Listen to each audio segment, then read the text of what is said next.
ঠিক আছে? তো ফান্ডামেন্টাল টু মেনলি আমরা যেটা নিয়ে আলোচনা করবো সেটা হচ্ছে কম্পিউটার জেনারেশন। ওকে, তো প্রথমে লেখো কম্পিউটার, আধুনিক কম্পিউটারের জনক হলেন চার্লস ব্যাবেজ। ঠিক আছে, তাহলে প্রশ্ন আসতে পারে তোমাদেরকে যে আধুনিক কম্পিউটারের জনক কাকে বলা হয়, কি বলবে? Charles Babbage. এবার একদিনে তো এই কম্পিউটার আসেনি, কম্পিউটার আসার পেছনে অনেক ইতিহাস আছে, তো সেইটা সম্বন্ধে আমরা জানবো। তো সেটার জন্য আমরা কম্পিউটার জেনারেশনকে, আধুনিক কম্পিউটার জেনারেশনকে কতগুলো ভাগে ভাগ করেছি। ঠিক আছে, first generation, second generation, third generation, fourth এবং ফিফথ। হ্যাঁ, তো সেগুলো নিয়ে প্রথমে আলোচনা করা যাক। প্রথমে চলো আমরা যাই যে ফার্স্ট কম্পিউটিং ডিভাইস কাকে বলা হয়। আজ থেকে দেখো, আজ থেকে প্রায় 5,000 বছর আগে, ঠিক আছে, আজ থেকে 5,000 বছর আগে এশিয়া, এটা চীনে অবস্থিত, এশিয়া মাইনর নামক স্থানে, এশিয়া মাইনর নামক স্থানে অ্যাবাকাস, বানানটা দেখে নাও, অ্যাবাকাস যন্ত্রটিকে, আজ থেকে প্রায় 5,000 বছর আগে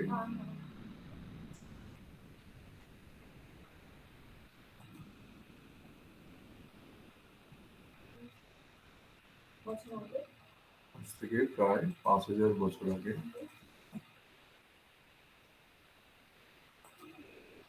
ঠিক আছে, অ্যাবাকাস নামক যন্ত্রটিকে, এই যে অ্যাবাকাস বলে লেখা আছে, অ্যাবাকাস, এটাকে অনেক সময় আমরা বলি 3,000 BC, মানে বিফোর ক্রাইস্ট, সেটাও বলতে পারো। 3,000 BC মানে যীশু খ্রিস্টের জন্ম 3,000 বছর আগে।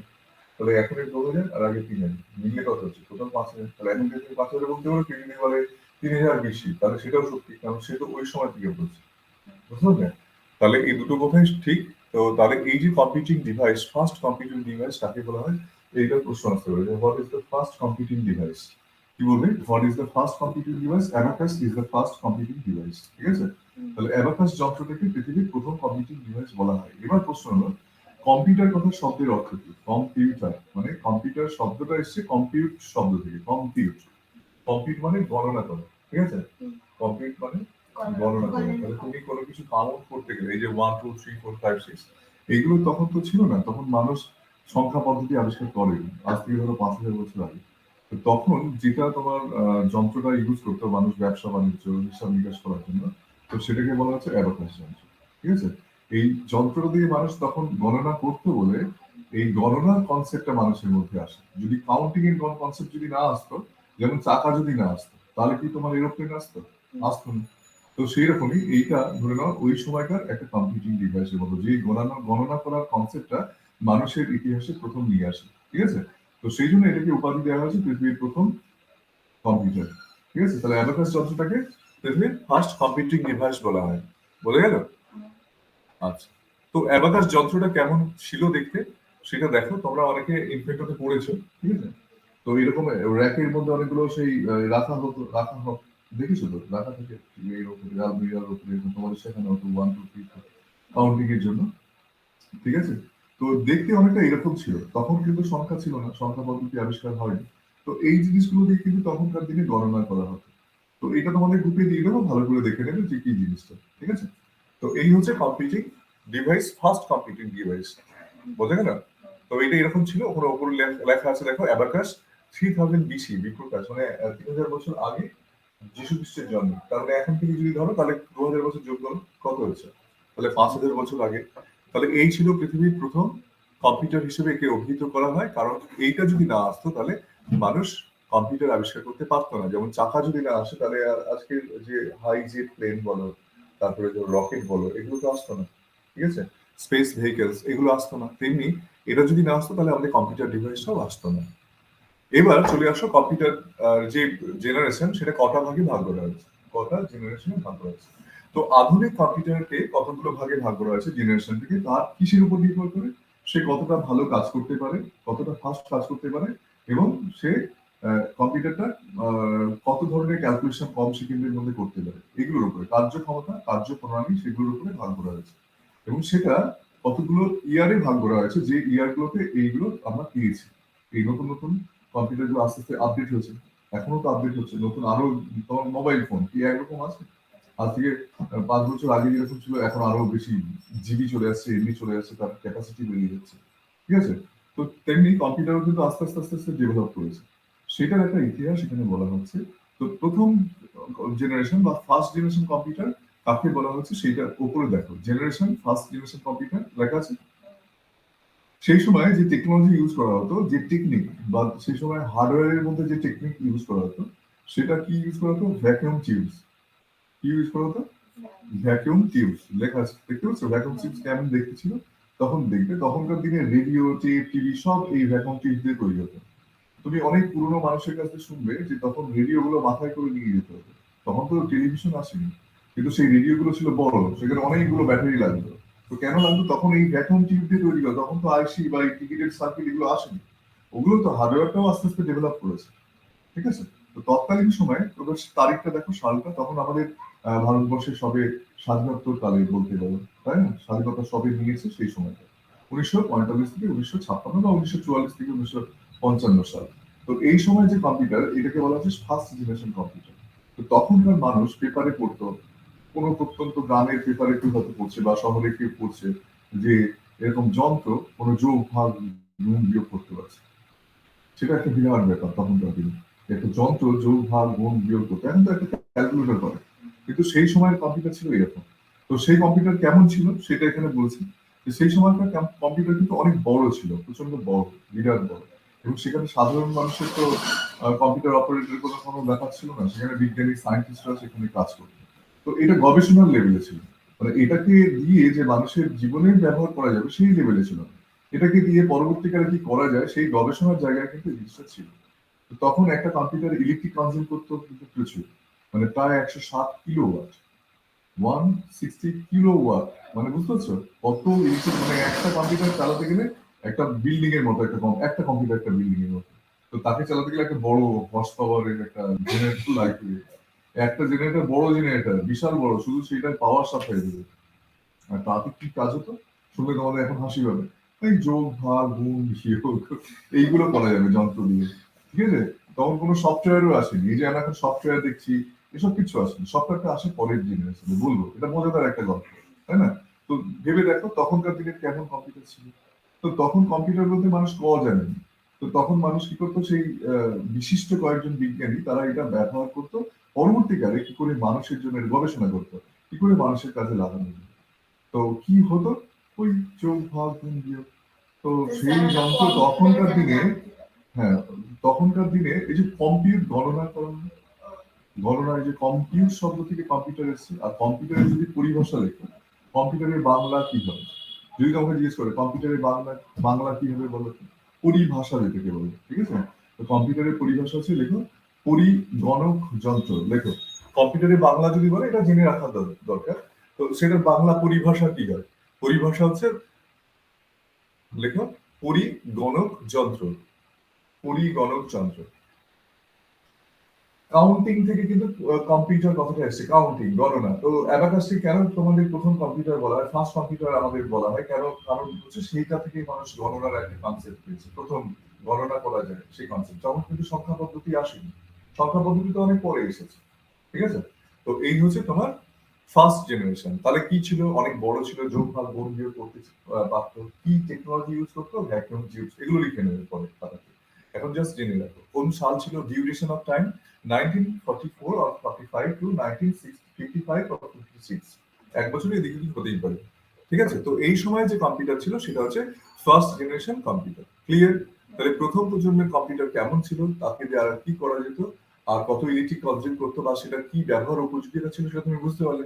সেটা তো সাধারণ মানুষের জন্য নয়, তখন সেটা শুধুমাত্র বিজ্ঞানীরা গবেষণার ক্ষেত্রে সেই যন্ত্রটাকে ইউজ করতো, ব্যবহার করতো, তাই না? তো তাদের পরিশ্রমের ফলেই কিন্তু আমরা এগুলো পেয়েছি। তো এই ইতিহাসটা আমাদের জানার দরকার। এই ছিল তোমার প্রথম প্রজন্ম। কি ছিল?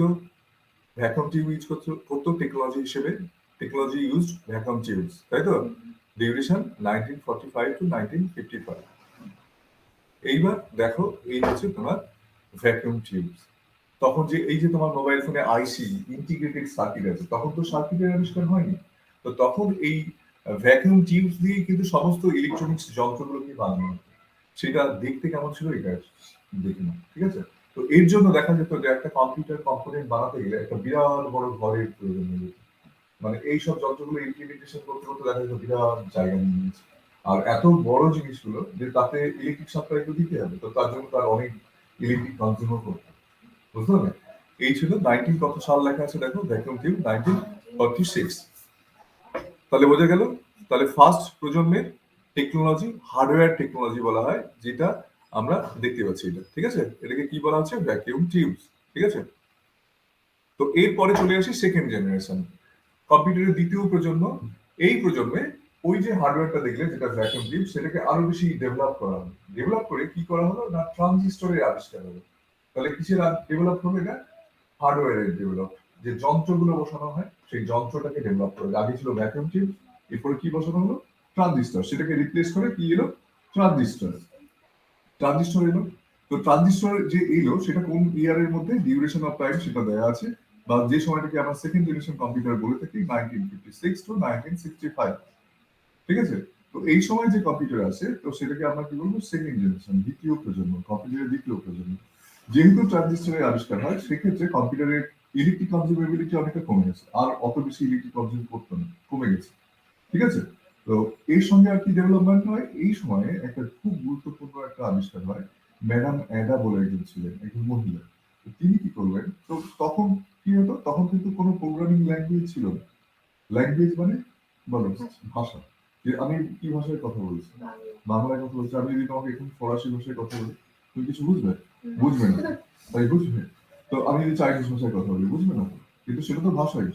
তো এর জন্য যন্ত্রের সঙ্গে কথা বলার জন্য প্রথম ভাষা আবিষ্কার হয় এই সেকেন্ড জেনারেশন, এবং যিনি আবিষ্কার করেন তার নাম হলো মেডা মেডা। লেখো, এটা কোনো লেখা নেই। তাহলে সেকেন্ড জেনারেশনের গুরুত্ব এগুলো পরে লিখবে, কিন্তু আমি যে গুরুত্বপূর্ণ কথাগুলো তোমাদেরকে বলে দিচ্ছি, ঠিক আছে? তো সেকেন্ড জেনারেশনের মধ্যে সব থেকে গুরুত্বপূর্ণ বিষয় যে ট্রানজিশনের আবিষ্কার, মানে টেকনোলজি হিসেবে ট্রানজিশনের আবিষ্কার। আর ইয়ার কত সাল থেকে? 1956 সাল থেকে 1965 সাল পর্যন্ত। আর এই সময়ে যে গুরুত্বপূর্ণ আরেকটা সফটওয়্যারের আবিষ্কার বলতে পারো, মানে এটা একটা সফটওয়্যারেরই দিক বলতে পারো। ভাষা, ল্যাঙ্গুয়েজের আবিষ্কার হয়। যিনি আবিষ্কার করেছিলেন তার নাম হচ্ছে ম্যাডাম অ্যাডা।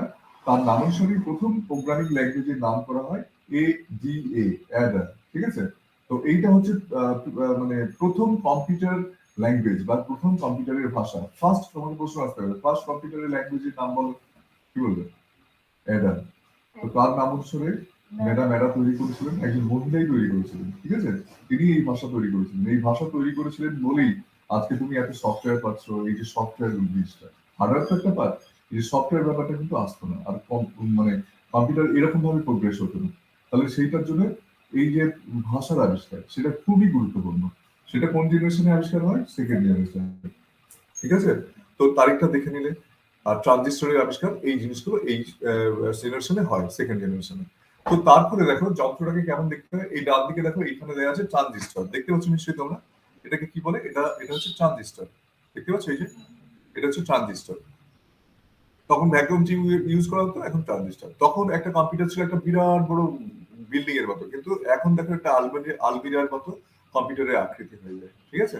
এটা কিসের মতো হয়? একটা আলমিরা যেমন হয় তেমন। তো সেই রকম হয়ে গেছে, ওকে?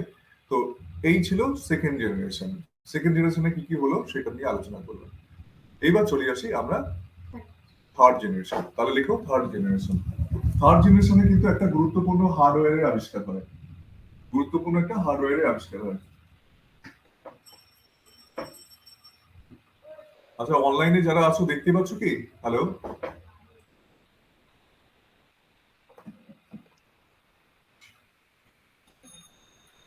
অনলাইনে যারা আছো দেখতে পাচ্ছ? হ্যাঁ স্যার, দেখতে পাচ্ছি।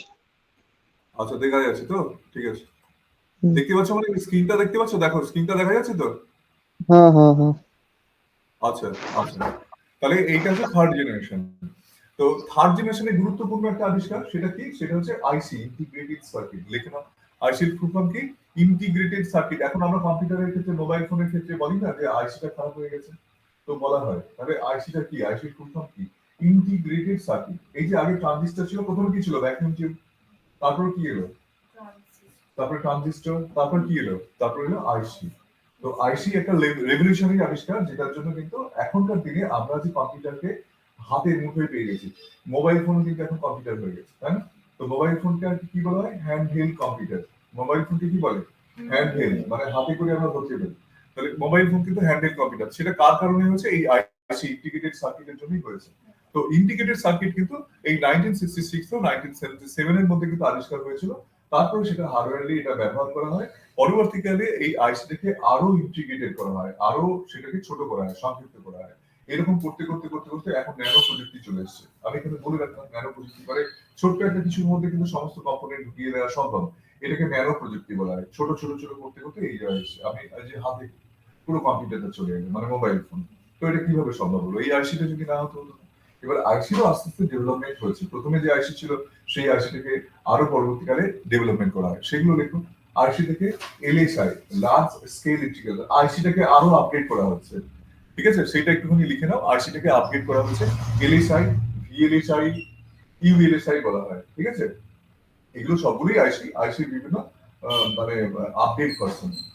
ঠিক আছে? ICD update version. আইসি হচ্ছে ইন্টিগ্রেটেড সার্কিট, তারপর হচ্ছে এলএসআই হচ্ছে লার্জ স্কেল ইন্টিগ্রেশন, ভিএলএসআই হচ্ছে very large scale integration, ইউএলএসআই ultra large scale integration. ঠিক আছে? তো এগুলো কিন্তু সবই কিন্তু আইসিডি আপডেট ভার্সন পরপর এসেছে। ঠিক আছে? তাহলে এগুলো লিখে নাও। ওকে? তাহলে এগুলো হচ্ছে তোমার ইন্টিগ্রেটেড সার্কিট যেটা হার্ডওয়্যারলি ডেভেলপমেন্ট হয় এবং থার্ড জেনারেশনে একটা গুরুত্বপূর্ণ বিষয় সেটা হচ্ছে কম্পিউটারের আকৃতি খুব সম্ভবত আমরা যেরকম দেখতে চাইছি সেরকম হয়ে যাবে। ঠিক আছে?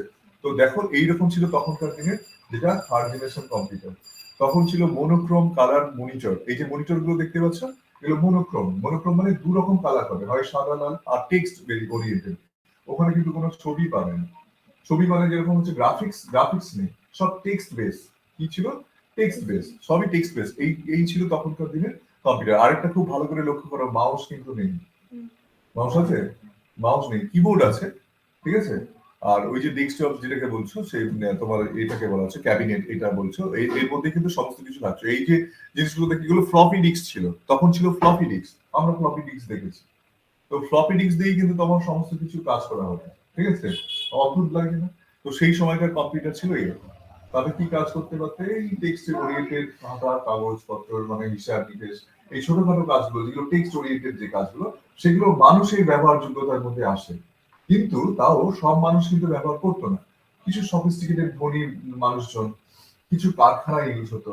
তো এইগুলোর ক্ষেত্রে কিন্তু ওই হিসেব নিকেশ রাখার জন্য কম্পিউটারাইজেশন করা হতো তখনকার দিনে। তো এই ছিল তখনকার কম্পিউটার, বুঝছো? তো এক একটা কম্পিউটারের দামও তখন অনেক বেশি ছিল। ঠিক আছে? তো অনেকে এসি রুমে রাখতে হতো, মানে ঠান্ডা রিকোয়ার্ড ছিল। কিন্তু এখন তো সেরকম নেই, এখন নর্মাল টেম্পারেচার তোমার মোবাইল ফোন বলে সবকিছু থাকছে। বুঝছেন? তো এই ছিল তখনকার দিনে কম্পিউটার। এটা থার্ড জেনারেশন, বুঝতে পারলে? তখন কিন্তু মাউস পয়েন্টার খুব ভালো করে লক্ষ্য করো, মাউস পয়েন্টার কিন্তু আসেনি। ওকে? এইবার চলে আসো ফোর্থ জেনারেশনে।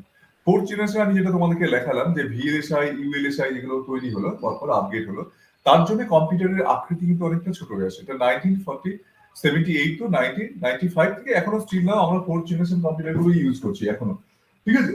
তো ফিফথ জেনারেশনটা আসবো। ফিফথ জেনারেশনটা কিন্তু সম্পূর্ণভাবে আলাদা হয়ে যেতে চলেছে, যেটার জন্য তোমাদেরকে আমরা এআই আর্টিফিশিয়াল ইন্টেলিজেন্সের উপর ট্রেনিং গুলো দিচ্ছি। সেটা কিন্তু ফিফথ জেনারেশনের মধ্যে চলে আসবে, এসে গেছে অলরেডি। তো এটা ছিল fourth generation. Fourth generation period কত ছিল? 1978 টু 1995। তো এই পর্যন্তটাকে বলা হচ্ছে ফোর্থ জেনারেশন। এরপর থেকে কিন্তু যুগ শুরু হয়ে গেছে যে ফিফথ জেনারেশন। সেটা যদিও মানুষের কাছে এখন আসতে চলেছে, তখন থেকে শুরু হয়েছিল। তখন ওই বিজ্ঞানী লেভেলে ছিল, আস্তে আস্তে আস্তে সেটা মানুষের কাছে গবেষণার লেভেল থেকে মানুষের কাছে ব্যবহারের কাছে চলে এসেছে। তাই না? তো এই হচ্ছে পরপর স্টেপ বাই স্টেপ আসছে আমাদের কাছে। এখন কিন্তু ফোর্থ জেনারেশন কম্পিউটার গুলো ইউজ করছে। তো ফোর্থ জেনারেশন কম্পিউটার গুলো কেমন ছিল দেখো। এইগুলো হচ্ছে আমরা ফোর্থ জেনারেশন কম্পিউটার ইউজ করছি কিনা। আমরা যে কম্পিউটার ইউজ করছি সেগুলো সব ফোর্থ জেনারেশন। ঠিক আছে? এই যে ট্যাব পিসি, ল্যাপটপ, হ্যাঁ, এগুলো সবই কিন্তু ফোর্থ জেনারেশনের মধ্যে পড়ছে। তো ফোর্থ জেনারেশনের মধ্যে কি বৈশিষ্ট্য? এখানে কিন্তু আর্টিফিশিয়াল ইন্টেলিজেন্স কিন্তু নেই। যখনই তুমি এই কম্পিউটার গুলোর মধ্যে যদি তুমি এআই যুক্ত করে দাও, আর্টিফিশিয়াল ইন্টেলিজেন্স যুক্ত সঙ্গে সঙ্গে সেটা কিন্তু ফিফথ জেনারেশনে চলে আসবে। ঠিক আছে? তাহলে এখন এইগুলোর মধ্যে কি এআই আছে? নেই তো। তোমার মোবাইল ফোনের মধ্যে এআই আছে? নেই তো। তাহলে এগুলো কি ফোর্থ জেনারেশন। যখনই সেখানে এআই বা কোয়ান্টাম কম্পিউটার যুক্ত হবে সেগুলো ফোর্থ। কোয়ান্টাম কম্পিউটার নিয়েও বলবো আমি। এটার জন্য অ্যাডভান্স কম্পিউটিং বলে একটা ক্লাস আছে, সেখানে কিন্তু কোয়ান্টাম কম্পিউটার নিয়ে বলা হবে। তো সেটা একদম ডিফারেন্ট পার্ট, সেটা আলাদা পার্ট। ওকে? তো এই তোমার হচ্ছে ফিফথ জেনারেশন। তো ফিফথ জেনারেশনে একটা সব থেকে গুরুত্বপূর্ণ কম্পিউটারের বৈশিষ্ট্য হবে সে কিন্তু আমাদের কথা শুনে চলবে না। এতদিন পর্যন্ত তুমি ইনস্ট্রাকশন দিতে কম্পিউটারকে, কম্পিউটার সেই কথা নির্দ্বিধায় পালন করেছে। এবার কিন্তু সে কথা শুনবে না। এবার সেখানে কিন্তু বিজ্ঞানীরা তার মধ্যে এআই ঢুকিয়ে দিচ্ছে। তোমার মাথায় যে বুদ্ধি থাকে সেই বুদ্ধিটা তার মধ্যে ঢুকিয়ে দিচ্ছে। সে কিন্তু ডিসিশন নিতে পারে, সে তোমাকে নির্দেশ দিতে পারে, সে তোমাকে সমস্ত কিছু গাইড করতে পারে। তাহলে উল্টো কেস হয়ে গেল না? তাহলে দেখা যাবে যে পরবর্তীকালে আর যন্ত্র কিন্তু তোমাকে তোমার কাজগুলো করে দেবে। অলরেডি হচ্ছে। অনেক বড় বড় কোম্পানি থেকে কাজ ছাঁটাই করে দিচ্ছে। তো তুমি বাঁচবে কোথায়? তোমাকে তো বাঁচতে হবে। তাহলে হয় এআই সম্বন্ধে তোমাকে ভালো করে জানতে হবে, নচেত তোমাকে একটু পিছিয়ে পড়তে হবে, ঠিক না? তো সেই জন্য আমরা কি রেখেছি, কম্পিউটারের পাশাপাশি এআই নিয়ে তোমাদের কিন্তু ট্রেনিংটা রেখেছি। তো এআইটা নিয়ে আমরা গত ৩ বছর ধরে এখানে আছি, মানে আমরাও কিছু একটা করছি, যেটা পরবর্তীকালে তোমাদের লাইফটা ডেভেলপমেন্ট হয়। সেটার জন্য কি একটা অভাবনীয় ব্যাপার হবে যে এআই তোমার জন্য কাজ করবে। তোমাকে কিন্তু এআই তোমাকে নির্দেশ দেবে, তোমাকে যাই কিছু করুক না কেন, কিন্তু এআইটা তোমার জন্য কাজ করে। যদি মানুষের জন্য এআই কাজ করে, তাহলে একটা অভূতপূর্ব ব্যাপার হবে না? আলাদিনের আশ্চর্য প্রদীপের মতো, এই তুই আমার জন্য এই করে দে, ওই করে দে, সেই করে দে, ও সে তাই করে দেবে। তুমি তো তাকে অর্ডার দিচ্ছ, সে তাই করছে। সে নিজে থেকে করতে পারে, তোমার খাটনিটা সে করতে পারে। তুমি যে কাজটা করতে পারো সেটা সে করতে পারে। তাহলে এটা অভাবনীয় কাজ হবে না? তুমি যদি তাকে সেই চাকর করে রাখতে পারো, অবশ্যই তাকে চাকর করে রাখতে হবে। সে যদি তোমার উপর ডমিনেশন করে, তাহলে কি হবে? তাহলে তোমার উপর ছড়ি ঘোরাবে। মানে তোমার এখন সায়েন্স ফিকশন অনেক মুভি দেখেছো, যেখানে রোবট এসে মানুষকে ধমকাচ্ছে, মানুষের বিরুদ্ধে চলে যাচ্ছে। তাহলে তার মানে কি, সেটার উপরে কন্ট্রোলটা সে হারিয়ে ফেলেছে। মানুষ যদি কন্ট্রোল হারিয়ে ফেলে, মানুষ যদি এআই এর উপর কন্ট্রোল হারিয়ে ফেলে, তাহলে কিন্তু ভয়াবহ ব্যাপার হতে পারে। দেখা যাবে এই রোবট বা যন্ত্রই মানুষের বিরুদ্ধে কোনোদিন যুদ্ধ ঘোষণা করে দেবে। এটা রিয়েল, বাস্তব। কারণ তোমার তার বুদ্ধিটা তোমার তার মধ্যে দিয়ে দিয়েছে। কিন্তু তোমার ডেভেলপমেন্ট, আমরা তো বায়োলজিক্যাল প্রাণী, ঠিক আছে? আমাদের ডেভেলপমেন্ট হবে, আমরা আপডেট হবো, কিন্তু সেটা স্লো, অনেক স্লো। কিন্তু ওরা তো যন্ত্র, ওদের মধ্যে যদি একবার চেতনা চলে আসে, ওরা কিন্তু কুইক ডেভেলপমেন্ট করবে। ওদের ব্রেন কিন্তু সাংঘাতিক তাড়াতাড়ি চলে ক্যালকুলেশন করতে শুরু করবে। তাহলে এই সত্যটা যদি আমি তাদেরকে দিয়ে দিই, তার মধ্যে যদি আমার কন্ট্রোলটা না থাকে, তাহলে কিন্তু একটা ভয়াবহ ব্যাপার। এই নিয়ে অনেক আলোচনা আছে, অনেক বিজ্ঞানীদের মধ্যে সমালোচনা হয়, কনফ্লিক্ট চলছে এখন সারা পৃথিবী জুড়ে, এটা একটা আলোড়ন চলছে। কিন্তু এআই কে তুমি অস্বীকারও করতে পারবে না। পরবর্তীকালে এআই তোমার আসবে। যেমন একটা সময় বলেছিল যে কম্পিউটার এলে অনেক ক্ষতি হবে, মানুষ কাজ পাবে না, কিন্তু উল্টোটাই হয়ে গেল। কম্পিউটারের জন্যই অনেক মানুষ কাজ পেল, তাই না? তো এআই এলে আমরা ভাবছি যে বোধহয় আমাদের কাজ চলে যাবে। চলে যাবে, কিন্তু অন্য আবার নতুন কাজের সৃষ্টি হবে, নতুন ধরনের কাজের সৃষ্টি হবে। তো এইটা তোমাকে বুঝতে হবে। আরেকটা কথা মাথায় রাখতে হবে, মানুষকে যে কন্ট্রোল রাখতে হবে। যদি এআই তার নিজস্ব সত্তা দিয়ে সে নিজের মতো করে কাজ করতে শুরু করবে, সে মানুষের ভালো করতে পারে, খুব অত্যন্ত ভালো করতে পারে, আবার অত্যন্ত খারাপ করে দিতে পারে, সেই ক্ষমতা কিন্তু তার মধ্যে চলে যাবে না? তাহলে সেটা সম্পূর্ণভাবে নির্ভর করবে মানুষ তাকে কিভাবে নিয়ন্ত্রণ করছে। পরমাণু আছে শক্তি, পরমাণুর তো শক্তি আছে। তো তুমি যদি পরমাণু বিদ্যুৎ কেন্দ্র করে বিদ্যুৎ করো, খুব বহুত আচ্ছা। কিন্তু যদি তুমি সেটা বম ফেলে দাও, তাহলে কি হবে? ধ্বংস হয়ে যাবে, হবে কিনা? তো এরকমই তোমার এই শক্তিটাকে যদি তুমি কিরকম ভাবে ইউজ করবে, সেটা তোমার উপর ডিপেন্ড করবে, তোমার হাতেই আছে। তো বোঝা গেছে? তো এই জন্য আমাদেরও নলেজ রাখতে হবে, আমরা কি করবো, আমাদের কোথায় যাওয়া উচিত, কোন কাজটা করা উচিত, কোনটা করা উচিত নয়। তাহলে এই নিয়ে কিন্তু তোমাদের এআই নিয়ে আমরা রাত্রে তোমাদের ক্লাস রেখেছি, কি করবে, কিভাবে এগোবে, এবং ইভেন তোমাদের এখান থেকে কেরিয়ার ডেভেলপমেন্টের একটা অপরচুনিটি তোমাদের জন্য রেখেছি। তো সেইগুলো কিন্তু এর সঙ্গে সম্পর্কিত। এই ফিফথ জেনারেশনে কিন্তু আমরা অলরেডি পড়ে গেছি, এখন থেকে কিন্তু আমরা ফিফথ জেনারেশনে পড়ে গেছি। তো ফিফথ জেনারেশন সম্পূর্ণ আলাদা। এই যে পুরনো অফলাইন কম্পিউটার বেস সম্পূর্ণভাবে চলে যাবে, তখন ক্লাউড বেস কম্পিউটিং ডিভাইস গুলো চলে আসবে। সম্পূর্ণভাবে অনলাইনেই তোমাকে কাজ করতে হবে। এই অফলাইনের গল্পটা থাকবে না, জিনিসগুলো একই থাকবে, সেই ওয়ার্ড, এক্সেল, পাওয়ার পয়েন্ট সবই থাকবে, কিন্তু একটা অনলাইন পার্সেন্টে চলে আসবে। বুঝতে পারছো? সেগুলো নিয়ে রাত্রে তোমাদেরকে ক্লাস করাই, আমি দেখিয়েছি অনেকবার, যে অনলাইন বেসে কি করে তুমি ওয়ার্ড, এক্সেল, পাওয়ার পয়েন্ট করবে। সেটা এখানে সেভ করার কিছু নেই। তুমি তোমার একটা জিমেল থাকলে বা ওমেল থাকলে, তুমি পৃথিবীর যে কোনো প্রান্ত থেকে তোমার সেই ফাইল বলো, ফটো বলো, যাই কিছু বলো, সেটাকে তুমি অ্যাক্সেস করতে পারবে, ঠিক আছে? তো ফিফথ জেনারেশন কম্পিউটার হচ্ছে এটাই, এতক্ষণ ধরে তোমাদের সঙ্গে যেটা আলোচনা হলো। তো এই হচ্ছে তোমার ফিফথ জেনারেশন কম্পিউটার, ক্লিয়ার? তো ফিফথ জেনারেশন কম্পিউটারের মধ্যে দেখো, যেটা হচ্ছে এআই, আর্টিফিশিয়াল ইন্টেলিজেন্স। এআই এর ফুল ফর্ম কি? আর্টিফিশিয়াল ইন্টেলিজেন্স, কৃত্রিম বুদ্ধিমত্তা। লেখো, এআই এর ফুল ফর্ম হচ্ছে কৃত্রিম বুদ্ধিমত্তা, কৃত্রিম বুদ্ধি। যে বুদ্ধিটা মানুষের আছে, ডিসিশন নেওয়ার ক্ষমতা, কোনো কিছু চিন্তা ভাবনা করার ক্ষমতা, সেই ক্ষমতাটা কিন্তু এখন থেকে তোমার যন্ত্রের থাকবে। সেই যন্ত্রটার মধ্যে ঢুকিয়ে দেওয়া হচ্ছে, না হলে তো সে পারবে না, তাকে দিয়ে দেওয়া হচ্ছে, চেতনা দিয়ে দেওয়া হচ্ছে। সেটাই হচ্ছে এআই, আর্টিফিশিয়াল ইন্টেলিজেন্স, সেটা দিয়ে দেওয়া হচ্ছে। তো তখন কি করবে, সে একজন হিউম্যান বিংস এর মতো কাজ করতে পারে, একটা মানুষের মতো কাজ করতে পারে। তো এই হচ্ছে আর্টিফিশিয়াল ইন্টেলিজেন্স। এখন আমরা যে যুগে বাস করছি, বিলং করছি, সেটা কিন্তু একদম মারাত্মকভাবে কিন্তু শুরু হতে চলেছে। আগামী 1 বছর 2 বছরের মধ্যে দেখবে এই আর্টিফিশিয়াল ইন্টেলিজেন্স কিন্তু সারা পৃথিবীকে দাপিয়ে বেড়াচ্ছে। যে কোম্পানি বা যে অর্গানাইজেশন এই আর্টিফিশিয়াল ইন্টেলিজেন্সকে সঙ্গে নিয়ে চলবে, তারা ডমিনেশন করবে, তারা প্রথম সারিতে থাকবে। বুঝতে পারলাম? তাহলে তোমার কি উচিত? তোমার এই আর্টিফিশিয়াল ইন্টেলিজেন্স সম্বন্ধে অনেক নলেজ রাখতে হবে, জানতে হবে। তো সেই জন্য আমরা তোমাদেরকে অনেক নলেজ দিচ্ছি, পরবর্তীকালে তোমাদের কেরিয়ার নিয়েও ভাবছি আমরা। তো এগুলো আছে, তাই না? তো এই হচ্ছে তোমার 5th জেনারেশন। ওকে, এইবার দেখো কত কম্পিউটারের কার্য ক্ষমতার উপর ভাগ করে কতগুলো ভাগে ভাগ করা আছে। যেমন হচ্ছে ওয়ার্ক স্টেশন। ওয়ার্ক স্টেশন কাকে বলে? ওয়ার্কস্টেশন কাকে বলছো? A powerful single user computer, a workstation is like a personal computer. আমরা যে কম্পিউটারগুলো ইউজ করি এগুলোকে কি বলে? পিসি। ঠিক আছে? পিসি মানে পার্সোনাল কম্পিউটার। পিসি মানে পার্সোনাল কম্পিউটার। ঠিক আছে? তাহলে পিসি ফুল ফর্ম হচ্ছে পার্সোনাল কম্পিউটার। তাহলে আমরা যেগুলো ডোমেস্টিক ভাবে ইউজ করি, ঘরোয়া ভাবে, মানে কম্পিউটার তো অনেক রকম হয়। কম্পিউটার অনেক রকম বিজ্ঞানীদের কাজে লাগে, সেগুলো এইগুলো সবই কিন্তু ওয়ার্ক স্টেশন হিসেবে আমরা ব্যবহার করি। তাহলে ওয়ার্ক স্টেশন মানে একটা পাওয়ারফুল কম্পিউটার, যার একটা সিঙ্গেল ইউজার মানে একজন মানুষ সেটাকে ব্যবহার করতে পারে। এটা একটা work station like personal computer, but it has a powerful micro processor and high quality monitor. এটা হাই কোয়ালিটি মনিটর থাকে, আর কি থাকে, আর একটা মাইক্রো প্রসেসর, ভালো মাইক্রো প্রসেসর থাকে একটাই। তো এইটা হচ্ছে তোমার পার্সোনাল কম্পিউটার পিসি, বা এটাকে আমরা ওয়ার্ক স্টেশন, টেকনিক্যালি আমরা এটাকে ওয়ার্ক স্টেশন বলতে পারি। ওকে, তো এটাকে তুমি ওয়ার্ক স্টেশন বলতে পারো, যেখানে আমরা ডোমেস্টিক ভাবে যে কম্পিউটার গুলো ব্যবহার করি, সেটা ল্যাপটপ হতে পারে, মোবাইল ফোন হতে পারে। মোবাইল ফোন একটা পিসি, মানে একটা হ্যান্ডহেল্ড কম্পিউটার, কিন্তু এটা পিসির মধ্যে পার্সোনাল কম্পিউটারের মধ্যেই পড়ছে আর কি, ডোমেস্টিক ভাবে যেটা ইউজ করি। এবার একটা কম্পিউটারের নাম শোনো, সেটার নাম হচ্ছে মিনি কম্পিউটার।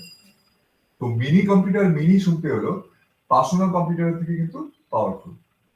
ঠিক আছে, শুনতে মিনি লাগছে, কিন্তু মিনি কম্পিউটার পার্সোনাল কম্পিউটারের থেকে পাওয়ারফুল। কিরকম বলছে, যে এই মাল্টি ইউজার কম্পিউটার, এখানে ক্যাপাবেল মানে একসঙ্গে, মাল্টি মানে অনেকগুলো, তার অনেকগুলো ইউজার। এখানে তুমি কি 5 জন মিলে একসঙ্গে কাজ করতে পারবে? কম্পিউটার একজন একটা মেশিনে বসে না, তাহলে এগুলো পিসি। আর এই মিনি কম্পিউটারে কি হবে, একসঙ্গে কিন্তু একটা কম্পিউটারের উপরে 4-5 জন, 10 জন, 20 জন কাজ করতে পারে। তো সেটাকে বলা হচ্ছে মিনি কম্পিউটার। এবার তুমি ভাবছো যে কিভাবে করবে, দেখো এইরকম টার্মিনালস গুলো আলাদা আলাদা আছে, কিন্তু মেইন কম্পিউটার এক জায়গায় বসানো থাকে। বুঝতে পারলে? তাতে কি হয়, এটা হার্ডওয়্যারলি বা অনেক সিকিউরিটির ক্ষেত্রে এইসব কিছু কিছু অর্গানাইজেশন আছে, তাদের ক্ষেত্রে সব সুবিধা হয়। ব্যাংক বা এই ধরনের কিছু অর্গানাইজেশন আছে। এখন এই কনসেপ্টটা কিন্তু ক্লাউড কম্পিউটিং এর ক্ষেত্রে চলে গেছে। ক্লাউড কম্পিউটিং এখন ফিজিক্যালি এরকম ভাবে আর বসানো হয় না, আগে হতো। কিন্তু এখন এই দায়িত্বটা করতে গেলে দেখা যায় যে একটা কোম্পানির অনেক খরচ হয়, তার এই হার্ডওয়্যার গুলো মেনটেন করা, এই পুরো ডিভাইস গুলো মেনটেন করা, তার জন্য একটা টেকনিশিয়ান রাখা, সিকিউরিটির জন্য একজন লোক রাখা। তো টোটালি দেখা যায় তাদের একটা খরচ হয়ে যায়। তারা বলছে যে না বাবা, আমার এত খরচ, আমার এখানে যদি 2 লাখ 3 লাখ টাকা বা 40 লাখ টাকা খরচ হয়, তো আমি কি করবো, আমি ক্লাউড কম্পিউটিং কোনো কোম্পানির কাছ থেকে নিয়ে নেবো অনলাইন। আমার তারখানে হোস্ট থাকবে, ডোমেইন থাকবে, সমস্ত কিছু আমার সেখানে থাকবে। তাহলে আমার ঝামেলা নেই, আমার সিকিউরিটির দায়িত্ব তাদের। শুধু আমি বছরে একটা টাকা দেবো, বছরে আমি ভাড়া দেবো। ভাড়া দিয়ে আমি যদি নিয়ে নিই, তাহলে আমার কোনো, না আমার এসবের চিন্তা, না তাদের চিন্তা তারা করছে। আর তাদের কি সুবিধা, তারা এক জায়গাতে আছে, এরকম যদি 50টা মানুষের যদি অর্ডারটা নিতে পারে, তাহলে কি হবে, তার অনেক বেশি লাভ হবে। আর সেই তুলনায় সেই যে তার যে কর্মচারীদের টাকা দেওয়ার সুবিধা, আর তার প্রফিটও হবে অনেক বেশি। আর এত তোমার অনেক মানুষকে তারা সেই প্রোভাইড করতে পারবে, এই সার্ভিসটা সে অনেকগুলো কোম্পানিকে দিতে পারবে। অথচ তাকে কিন্তু তার বাড়িতে দিতে হবে না, সে শুধু ইন্টারনেটের মাধ্যমে দিতে পারবে। তাহলে ক্লিয়ার কনসেপ্ট করো। তাহলে এইটা ছিল অফলাইন, এখন কিন্তু ক্লাউড কম্পিউটিং এ চলে এসেছে জিনিসটা। বুঝতে পারছো, বোঝাতে পারছি? তো এইটা হচ্ছে এখনকার দিনের বিষয়। তখন এটা ছিল, এখন এখন কিন্তু এইভাবে আর ব্যবহার হয় না। এটা কস্টলি, করতে পারো তুমি, কিন্তু কস্টলি হবে। তুমি যদি তোমার মনে হয় যে তুমি ইন্ডিভিজুয়ালি করতে পারো, কিন্তু দেখা যাবে সেটা তোমার কস্টলি হবে, নির্বুদ্ধিতার কাজ হবে এখনকার যুগে। কারণ ক্লাউড কম্পিউটিং তোমার এসে গেছে। তুমি সেখানে একটা লোকেশন বলো, মেমোরি বলো, মানে যেটাকে বলা হয় পোস্টিং এর ক্ষেত্রে তোমার কত জিবি নেবে, তোমার কত জিবি কাজে লাগবে, সবগুলো তুমি ক্লাউডে পেয়ে যাবে। তোমার তো তাহলে ফিজিক্যালি রাখার তো দরকার নেই। তুমি শুধু ওয়েবসাইট একটা করে নাও, সেখানে সমস্ত কিছু তোমার ক্লাউড কম্পিউটিং এর ক্ষেত্রে সবকিছু তোমার যা যা কাজ করো সব করে দেবে, ওয়েবসাইট ডিজাইন থেকে শুরু সমস্ত কিছু করতে হবে। তাহলে তোমার কোম্পানির সমস্ত কাজ চলবে, অথচ তোমার ঘরের মধ্যে কোনো মেশিন পত্র, কোনো তাকে অবজারভেশন করার কোনো কিছু থাকবে না। শুধু টার্মিনালটা থাকলেই হয়ে যাবে, আর কিছু লাগবে না। এই টার্মিনালটা থাকলেই হয়ে যাবে, মানে ডিভাইস। কিন্তু এক্ষেত্রে কি হবে, যেহেতু ইন্টারনেটে তুমি মোবাইল ফোন থেকেও খুলতে পারো তোমার ইউজার আইডি পাসওয়ার্ড দিয়ে, তুমি ডেস্কটপ থেকেও খুলতে পারো, ল্যাপটপ থেকে খুলতে পারো, যেখান থেকে খুলবে সেখান থেকে খুলতে পারো, তুমি বাড়িতে বসেও খুলতে পারো। একজন কর্মচারী সে বাড়ি থেকেও কিন্তু অফিসের কাজটা করতে পারে। কিন্তু যদি ফিজিক্যালি হতো তাকে কিন্তু অফিসে এসেই কাজটা করতে হতো, কারণ এই ফিজিক্যাল টার্মিনালটা তো সে ঘরে বসে পাবে না। বোঝাতে পারছি কি? তাহলে এই জন্য এখন কিন্তু ক্লাউড কম্পিউটিংটা এর সাবস্টেন্স হয়ে গেছে, এটাকে কিন্তু বেশি আর প্রাধান্য দেয় না। ক্লিয়ার? এই ছিল মিনি কম্পিউটার। এবার চলে আসো মেইন ফ্রেম। তাহলে মেইন ফ্রেম কম্পিউটার কাকে বলে?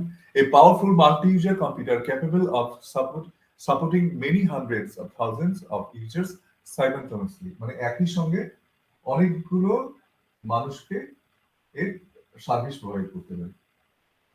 সেটাকে বলছে মেইন ফ্রেম কম্পিউটার। তো গুগল তোমার ওই যে মেইন ফ্রেম কম্পিউটার বসানো থাকে, এই যে সার্ভার বলা হয়, যেখান থেকে যে হাজার হাজার মানুষ অ্যাক্সেস করছে, ইউটিউব দেখছে, ইউটিউবে লোড করছে, আপলোড করছে, সবাই দেখছে, ওর সবকিছু সব তো ওখানে ঢুকছে, আপলোড করছে, যে ভিডিও আপলোড করছে কোথায় যাচ্ছে? ঠিক তার ঘরের পকেটে রাখছে নাকি? সে তো রাখছে, আপলোড করে দিচ্ছে, তাহলে ওটা কোথায় যাচ্ছে? গুগলে চলে যাচ্ছে, তাই না? গুগলের যে সার্ভার আছে সেই সার্ভারে চলে যাচ্ছে। তো সার্ভারটা কিন্তু মেইন ফ্রেম একটা কম্পিউটার, এগুলো বুঝতে হবে। তাহলে মেইন ফ্রেম মানে সব থেকে পাওয়ারফুল একটা কম্পিউটার, যেখানে ঢোকানো হয়। এই যে আমরা ওয়েবসাইট গুলো পাচ্ছি ইন্টারনেট থেকে, তো ইন্টারনেটে যেখানে সমস্ত তথ্য রাখা হয় সেগুলো সব মেইন ফ্রেম কম্পিউটার। এই মেইন ফ্রেম কম্পিউটার কাদের কাছে থাকে? বড় বড় giant giant computer, Google, Microsoft, ঠিক আছে, অনপেসিভ, এরকম কিছু কোম্পানি আছে, তাদের কাছে কিন্তু এই জিনিসগুলো থাকে। ঠিক আছে? তো এই হচ্ছে তোমার মেইন ফ্রেম কম্পিউটার। দেখতে কেমন? এই হচ্ছে মেইন ফ্রেম কম্পিউটার, এটা গুগলেরই একটা মেইন ফ্রেম কম্পিউটার। তো দেখো মেইন ফ্রেম কম্পিউটার গুলো কেমন, একটা আলমিরার মতো দেখতে পাচ্ছ তো? এগুলো প্রচন্ড পাওয়ারফুল একটা কম্পিউটার, প্রচন্ড কস্টলি। হ্যাঁ, এগুলো স্পেশাল মানুষ থাকে তো এখানে, তাদের মায়নাও প্রচুর। এই যে তুমি ইউটিউব দেখছো, এগুলো কোথায়? সপ্তাহের মধ্যে থাকে, এতদিন জানতে না, না? দেখো তো এর মধ্যে থাকে, এই মেইন ফ্রেম কম্পিউটারের মধ্যে থাকে। এবার কি করে, মিররিং করা থাকে। ধরো তোমার একটা ডেটা তুমি রেখেছো, সেটা ওদের কাছে তো ওখানে লোড হয়ে যাবে, এখানে আপলোড করলে ওদের যে মেইন ফ্রেম কম্পিউটার আছে সেখানে লোড হয়ে যাবে। ওটারই আবার মিররিং করা থাকে। মিররিং মানে ওইটার একটা কপি দেখা, যদি কোনো কারণে এখন যুদ্ধ হয়, তাহলে ওটা তো নষ্ট হয়ে যেতে পারে। তো ওইটারই আরেকটা ঠিক উল্টো দিকে বা অন্য কোনো দেশে ওর একটা কপি সঙ্গে সঙ্গে কপি হচ্ছে, এটা খারাপ হয়ে গেলে তাহলে ওখান থেকে কপিটা নিয়ে নেবে। বুঝতে পারলে? তবে এইটা কিন্তু দায়িত্বটা তাদের, যারা এই মেইন ফ্রেম কম্পিউটার, যারা ডেটা সেন্টারে, এগুলো ডেটা সেন্টারের একটা দৃশ্য তুমি দেখতে পাচ্ছ। এই ডেটা সেন্টারে যারা দায়িত্বে থাকে, যেমন গুগল, মাইক্রোসফট, এরা বড় বড় জায়ান্ট কোম্পানি, এরা ডেটা সেন্টার গুলো চালায়। এটা হিউজ এক্সপেন্সিভ, প্রচন্ড কস্টলি। আর এখান থেকে প্রচুর কোম্পানিগুলো, এই যে বললাম, তারা মিনি কম্পিউটার নিজেরা করে না, তারা এদের কাছ থেকে ক্লাউড কম্পিউটিংটাকে ভাড়া নিয়ে নেয়। সমস্ত কাজগুলো তারা টার্মিনাল হিসেবে করে থাকে। তাহলে তার অনেক, এরাই সমস্ত দায়িত্ব নিয়ে নিচ্ছে যখন, তখন আমার আর দায়িত্ব নিয়ে কি হবে? আমার না সিকিউরিটি লাগবে, না টেকনিশিয়ান লাগবে, না কিছু লাগবে, শুধু ওদের কাছ থেকে একটা বছর একটা ভাড়া দিয়ে দাও, অল্প পয়সায় হয়ে যাচ্ছে। তাহলে আমি কেন ঝুঁকি সামলাতে যাবো? তাহলে এটাও কিন্তু একটা বিশাল একটা বড় বিজনেস। বুঝতে পারলাম? তো এইটাকে কি বলবে? Main frame computer. এগুলোকে কি বলে? Main frame computer. এটা গুগলেরই ভেতরের একটা দৃশ্য, দেখতে পাচ্ছ তো? আইবিএম এর সব মেশিনে যে উপরে লেখা আছে, এগুলো সব কিন্তু এক একটা বড় বড় আলমিরার মতো একটা বড় বড় কম্পিউটার, অত্যন্ত পাওয়ারফুল কম্পিউটার। এবার চলে আসি সুপার কম্পিউটার। সুপার কম্পিউটার কাকে বলবে? Super computer, an extremely fast computer that can perform hundreds of millions of instruction per second. ঠিক আছে? তাহলে সুপার কম্পিউটার আমরা কাকে বলবো? এক সেকেন্ডের মধ্যে প্রচুর সেই ডেটা নিয়ে ক্যালকুলেশন করতে পারে। ঠিক আছে? এগুলো কিসের জন্য ইউজ করা হয়? সায়েন্টিফিক্যালি কোনো গবেষণার জন্য। যেটার জন্য তৈরি করা হয় সেটা তৈরি হয়ে, সেটা যখন গবেষণাটা শেষ হয়ে যায়, এই পুরো যন্ত্রটা নষ্ট হয়ে যায়, এই পুরো যন্ত্রটা আর কোনো কাজে লাগে না। পুরো যন্ত্রটা তার উদ্দেশ্য তো সাধন হয়ে গেছে, তাহলে সেটা তো বানানো হয়েছে ওইটা করার জন্য।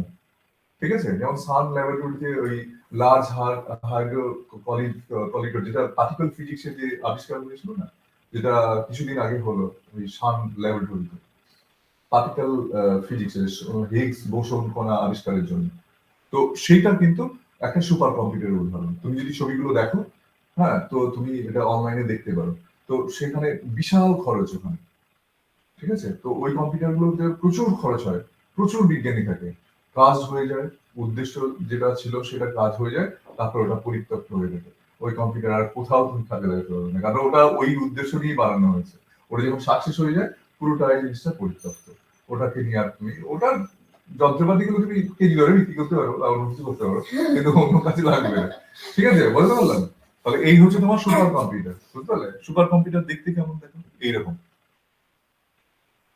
সেই বিল্ডিং এর মতোই ব্যাপার চলে আসছে, কিন্তু এগুলো কিন্তু অত্যন্ত হাই হাই মেশিন দিয়ে এগুলো বানানো হয়। এগুলোর প্রত্যেকটা পার্টস গুলো কিন্তু ইউনিক, একদম আলাদা। এটা না তখন হয়েছিল, না আগে হয়েছিল, না পরে হবে। কারণ এটা ওই জিনিসটা আবিষ্কারের জন্য, ওইটা গবেষণার জন্যই কিন্তু এই কম্পিউটার গুলোকে বানানো হয়। বুঝতে পারছো কি? যখন ওটা উদ্দেশ্য সাধন কমপ্লিট হয়ে যায়, মানে তার গবেষণাটা কমপ্লিট হয়ে যায়, তখন তো এইসব প্রজেক্টের আর কোনো ভূমিকা থাকে না, কারণ এটাকে বানানোই হচ্ছে এটা করার জন্য। ওটা হয়ে গেলে তাহলে এটার তো কোনো হ্যাঁ, এইরকম যদি কোনো অন্য কোনো প্রজেক্ট থাকে, সিমিলার কোনো প্রজেক্ট থাকে, হয়তো এর কিছু পার্টস তুমি লাগাতে পারো, এখান থেকে খুলে নিয়ে গিয়ে সেটা লাগাতে পারো। তাও খুব কঠিন, সেটা নাও হতে পারে। তো বিষয়টা বুঝতে পারলে? এটাকে বলা হচ্ছে সুপার কম্পিউটার। এখন গবেষণার জন্য কম্পিউটারকে ইউজ করা হয়, বিভিন্ন প্রযুক্তির ক্ষেত্রে কম্পিউটারের গবেষণার ক্ষেত্রে ইউজ করা হয়। সমস্ত ক্ষেত্রে এখন গবেষণার ক্ষেত্রে, মেডিকেল ক্ষেত্রে, এগ্রিকালচারের ক্ষেত্রে, সমস্ত ক্ষেত্রে এখন কম্পিউটারকে ইউজ করা হচ্ছে গবেষণার ক্ষেত্রে। কারণ সে ক্যালকুলেট করে মানুষকে অ্যাকুরেট হিসেবে দিতে পারে, বুঝতে পারলে? তো সেটা খুব দ্রুত হবে, খুব দ্রুত ক্যালকুলেট করে ওই হিসেবটা দিতে পারে, যেটা মানুষ করতে গেলে, ক্যালকুলেশন করতে গেলে অনেক সময় লাগবে, সিমুলেশন করতে গেলে একটা সময় লাগবে, সেটা ও কয়েক মিনিটের মধ্যে করে দিতে পারছে, তাই না? তো এইটা হচ্ছে তোমার সুপার কম্পিউটারের কাজ, বুঝতে পারলেন? এইবার চলে আসো প্রোগ্রামিং ল্যাঙ্গুয়েজ। প্রোগ্রামিং ল্যাঙ্গুয়েজ নিয়ে বললাম, প্রোগ্রামিং ল্যাঙ্গুয়েজ কথাটা বলেছি আগে প্রথমে, যে সেকেন্ড জেনারেশনে পৃথিবীর প্রথম কম্পিউটারের ভাষা আবিষ্কার হয়। ভাষা কি? ভাবের বাহন। তুমি বুঝতে পারো তো, আমি যে ভাষায় কথা বলছি বুঝতে পারছি, তাহলে এটা তো ভাষা। তাহলে এই যে ল্যাঙ্গুয়েজ, যন্ত্রের সঙ্গে কথা বলার জন্য যন্ত্রের ভাষার আবিষ্কার সেকেন্ড জেনারেশনে হয়েছিল। তারপরে সেই ভাষাটা কি হয়, আস্তে আস্তে বিভিন্ন ধরনের ভাষা আসে। আমি বাংলা কথা বলি, পৃথিবীতে আর ভাষা নেই, অনেক ধরনের ভাষা আছে। তো সেই রকম কম্পিউটারের ক্ষেত্রে যে ভাষাটা অ্যাডা আবিষ্কার হলো, তারপরে কিন্তু অনেক ভাষা, C, C plus plus, Java, এই ধরনের অনেক ভাষা কিন্তু আবিষ্কার হয়। ঠিক আছে? এই যে দেখো, বিভিন্ন ধরনের ভাষা, C plus plus, C hash, Clarion, Java, Ada, এই যে দেখতে পাচ্ছ অ্যাডা, জাভা স্ক্রিপ্ট, ডেলফি। তো এইগুলো সবই কিন্তু কম্পিউটারের ভাষা। খুব ইন্টারেস্টিং না? আস্তে আস্তে এতগুলো ভাষা কিন্তু ডেভেলপ হয়েছে। তো এই ভাষা দিয়ে তুমি বলবে কি হবে, এই ভাষাটা দিয়ে কি করা হয়? এই যে তুমি বিভিন্ন ধরনের সফটওয়্যার দেখতে পাচ্ছ না, সেগুলো জাভা দিয়ে কিছু বানানো হয়েছে। এই যে তোমার অপারেটিং সিস্টেমটা, আমাদের যে operating system, Microsoft operating system, C plus plus দিয়ে বানানো হয়েছে, তৈরি করা হয়েছে। বুঝতে পেরেছো? ওকে ইনস্ট্রাকশন দেওয়া হয়েছে এই ভাষা দিয়ে, ও বুঝেছে, সেটা বুঝে ওর নিজের সেই প্রোগ্রামটাকে রেডি করেছে। তো এইটাই হচ্ছে যন্ত্রের ভাষা। ঠিক আছে? এটাকে কি বলা হয়? কম্পিউটারের ভাষায় প্রোগ্রামিং ল্যাঙ্গুয়েজ। তাহলে প্রোগ্রামিং ল্যাঙ্গুয়েজ বলতে যন্ত্রের ভাষা আমরা বুঝবো, তাই তো? তার কতগুলো উদাহরণ তোমাকে যদি বলে প্রোগ্রামিং ল্যাঙ্গুয়েজের উদাহরণ দাও, তোমরা কি বলবে? সি প্লাস প্লাস, জাভা, এগুলো। ঠিক আছে? এটা ঠিক আছে? তো এগুলো হচ্ছে তোমার যন্ত্রের ভাষা। এইবার চলে আসি ভাইরাস। তো এইবার চলে আসছি ভাইরাস। ভাইরাস, এতক্ষণ ধরে ভালো জিনিস নিয়ে আলোচনা হয়েছে, এবার তার কিছু খারাপ জিনিস নিয়ে আলোচনা হোক। তো ভাইরাস একটা খারাপ দিক। ভাইরাস আর কিছু নয়, শুনতে ভাইরাস বলতে বায়োলজিক্যাল ভাইরাসের মতো লাগতে পারে, যে তোমার শরীরে হয়তো ক্ষতি করবে, তা কিন্তু নয়। এখানে ভাইরাসের ফুল ফর্ম হচ্ছে ভেরিয়াস ইনফরমেশন রিসোর্স আন্ডার সিজ। সিজ মানে লক করে দেয় না, পুলিশ এসে তুমি দুষ্টুমি করো, তাহলে তোমার ঘর দর লক করে চলে গেছে, তাই না? এই যে শাহজাহান, সে যা করেছে লক করে দিয়ে চলে গেছে, তো সিল করে দিয়েছে, এটাকে সিজ বলা হয় কথাটা। ঠিক আছে? তো ভেরিয়াস রিসোর্স আন্ডার সিজ, এই কথাটার মানে হচ্ছে, যদি তোমার কোনো তথ্য, ঠিক আছে, অন্য কোনো প্রোগ্রাম সে ভেতরে ঢুকে তোমার মধ্যে তোমার সমস্ত তথ্যকে ক্যাপচার করে নেয় বা নষ্ট করে দেয় বা ভায়োলেশন করে, সেগুলোকে বলা হচ্ছে ভাইরাস। ভাইরাসও তাহলে একটা প্রোগ্রাম। তাহলে ভাইরাস কি? ভাইরাসও কিন্তু একটা প্রোগ্রাম, এটাকে বানাতে হয়, তৈরি করতে হয়, এটা তৈরি করা যায়। বায়োলজিক্যাল ভাইরাসও তুমি তৈরি করতে পারো না, সেটা থাকে, সেটাকে নিয়ে তুমি আলোচনা করতে পারো, কিন্তু এটাকে তৈরি করা যায়। তুমি যদি প্রোগ্রামিং ল্যাঙ্গুয়েজ জানো, যারা হ্যাকার হয় তারা কিন্তু ভালো জানে এই ভাইরাস গুলো তৈরি করতে, বুঝতে পারলেন? হ্যাকাররা এই কাজটা করে, ভাইরাস তৈরি করার কাজটা করে, বুঝতে পারলেন? তো এই হচ্ছে ভাইরাস। তো তাই ভাইরাস কি করে? ভাইরাস হচ্ছে তোমার কম্পিউটারের স্বাভাবিক যে কাজগুলো সেগুলোকে ব্যাহত করে বা তোমার ভেতর থেকে কোনো তথ্য বা ইনফরমেশন চুরি করে নেওয়ার ক্ষমতা থাকে, এগুলো ভাইরাস বলে। বিভিন্ন ধরনের ভাইরাসে ট্রোজান, ঠিক আছে, তারপরে ম্যালওয়্যার, স্পাইওয়্যার, এরকম ভাষা, এরকম প্রচুর তো ভাইরাস আছে, তাদের ধরন আলাদা। একটা ভাইরাস আছে তোমার মধ্যে তথ্য চুরি করে নিয়ে যাবে, তুমি হয়তো ইন্টারনেটের সাথে কোনো কিছু তোমার ব্যাংকিং যা কিছু দিচ্ছ সেটাকে চুরি করে নেবে, চুরি করে নিয়ে পরের দিন থেকে সকালে এটা এক ধরনের। আরেক ধরনের কি আছে, তুমি তার ভিতরে ঘাপটি মেরে বসে থাকবে, তোমার যে মূল তথ্যগুলো সেগুলো কপি করে কাট করে নিয়ে চলে যাবে, এই ধরনের একরকম ভাইরাস আছে। আবার কিছু আছে তোমার কম্পিউটার থেকে ডাউন করে দেবে, কম্পিউটার চলছে না, হ্যাং করে যাচ্ছে, কোনো জিনিস খুলছো তার মধ্যে ফাইলগুলোর মধ্যে যেগুলো ছিল সেগুলো আর দেখতে পাচ্ছ না, তো এইগুলোকে ম্যালওয়্যার বলা হয়। তো এই ধরনের কিছু ক্ষতি করবে, ঠিক আছে। তাহলে অ্যাকচুয়ালি ভাইরাস কিন্তু তোমার ক্ষতি করবে। তাহলে ভাইরাস থেকে প্রোটেকশন নেওয়ার জন্য তোমার যেমন ভাইরাস আছে, অ্যান্টিভাইরাস আছে তো, ঠিক আছে। টিকা দেয় না তোমার শরীরে রোগ হওয়ার জন্য, তাই তো? টিকা দেয় তো, তাই না? পোলিও, তাই তো? তাহলে পোলিও টিকা দিতে হবে। তো কম্পিউটারের ক্ষেত্রেও কিন্তু তাই। কিন্তু ভাইরাস দেখো, বিভিন্ন ধরনের ভাইরাস এখানে ছবি দেওয়া আছে, স্পাইওয়্যার, ট্রোজান, ঠিক আছে, ইনফেকশন, এগুলো হ্যাকার্স, হ্যাঁ, ফায়ার, এই যে কথাগুলো যেগুলো দেখতে পাচ্ছ, এগুলো সবই বিভিন্ন ধরনের ভাইরাসের ক্ষেত্রে আমরা বলে থাকি। মানে ভাইরাসের ধরন আছে বিভিন্ন রকম। তো অনেক রকম ভাইরাস আছে প্রতিদিন, প্রায় সব থেকে বেশি ভাইরাস ইনফেকশন তো কিসের মাধ্যমে হয়? যে তুমি একটা কম্পিউটার থেকে আরেকটা কম্পিউটারে যে ছড়িয়ে যায়, সেটা কিসের মাধ্যমে হয়? এক হচ্ছে ডিসকেট বা ডেটা ট্রাভেলার যেগুলোকে বলি, যেটার সাহায্যে আমরা ডেটাকে ট্রান্সমিট করি, পেন ড্রাইভ হতে পারে, বা তুমি তোমার মোবাইল ফোন থেকে আরেকটা মোবাইলে কোনো তথ্য ওকে দিচ্ছ, সেখান থেকে তোমার ভাইরাস পেলে ওর মধ্য দিয়ে ওটাই চলে যেতে পারে। আরেকটা সব থেকে বেশি ইনফেক্টেড হয়, সেটা কিসের সাহায্যে হয়? সেটা হয় তোমার ইন্টারনেটের সাহায্যে। প্রতিদিন ইন্টারনেটে 200, 300, 400টা ভাইরাস তৈরি হচ্ছে, বুঝেছ? তারা বসে বসে তারা তৈরি করছে। হ্যাঁ, হবে তো, করবে তো। তো এই কাজগুলো কিন্তু হয়, ঠিক আছে। তাহলে এই হচ্ছে তোমার ভাইরাস। তাহলে এর জন্য কি দরকার? তোমার অ্যান্টিভাইরাসের দরকার। আমি এখানে আর ডিটেলস কিছু গেলাম না। তাহলে অ্যান্টিভাইরাস তো এরকম, তুমি যদি মনে করো যে তুমি ইন্টারনেট কানেক্ট করবে, এখানে আমি একটু কিছু কিছু টিপস আমি বলে দিই। তুমি অফলাইনে যখন কম্পিউটার ইউজ করবে তখন তোমার খুব একটা অ্যান্টিভাইরাসের প্রয়োজন নেই। কিন্তু তুমি যদি তোমার মোবাইল ফোন হোক, তোমার যদি কোনো ল্যাপটপ, পার্সোনাল কম্পিউটার থাকে, সেটাতে যদি তুমি ইন্টারনেট কানেক্ট করো, তাহলে অবশ্যই তোমাকে এনশিওর হতে হবে যে ওতে অ্যান্টিভাইরাস আছে কিনা, ঠিক আছে। অ্যান্টিভাইরাস যদি না থাকে তাহলে কিন্তু তোমার সমস্যা হবে। তো অ্যান্টিভাইরাস এরকম অনেক ধরনের অ্যান্টিভাইরাস তোমার মার্কেট থেকে পাবে। কিছু ফ্রি আছে, কিছু তোমার পয়সা দিয়ে কিনতে হয়। যদি দেখো তোমার কম্পিউটারে তোমার গুরুত্বপূর্ণ কাজকর্ম হয়, তুমি কোনো একটা কোম্পানির স্পেশাল ভাবে কোনো কাজকর্ম করো হয়তো, আর যদি ব্যাংকে তুমি কাজ করো, ব্যাংকে কাজ করছো, বা মিলিটারি ডিপার্টমেন্টে কাজ করো, তো সেখানে অনেক সিক্রেট জিনিস অন্য কেউ তোমার কাছ থেকে জানতে চাইতে পারে। তুমি একদম মিলিটারি কোথায় যাচ্ছ, কি করছো, আমি অন্য দেশ, আমি জানতে চাই না যে তোমার কোথায় কি আছে না আছে, জেনে ফেলে কি আবার তোমাকে মারতে সুবিধা হবে তো, হবে কিনা? হবে তো। তো সেই জন্য মিলিটারিরা বিশেষ করে তারা কিন্তু ওই মোবাইল ফোন না, ওরা ওদেরকে নির্দেশ দেয় যে এই অ্যাপ্লিকেশন গুলো ডাউনলোড করবেন না, বা ওদের স্পেশাল সিকিউরিটি দেওয়া হয় মোবাইল ফোন গুলোতে, বুঝতে পারলে? তো এইরকমই তোমার এই ধরনের অনেক ধরনের আছে দেখো অ্যান্টিভাইরাস। এই অ্যান্টিভাইরাস গুলো তুমি ফ্রি এ পেতে পারো বা পয়সা দিয়ে কিনেও পেতে পারো। যদি তোমার খুব এমার্জেন্সি, খুব গুরুত্বপূর্ণ তোমার ফোন হয়, তাহলে সেটা তোমাকে পেইড ভার্সনে করে একটা অ্যান্টিভাইরাস নেওয়াটাই যুক্তিযুক্ত কারণ। না হলে এমনি ঘরোয়া ভাবে ফ্রি অ্যান্টিভাইরাস তুমি ইউজ করতে পারো, ঠিক আছে।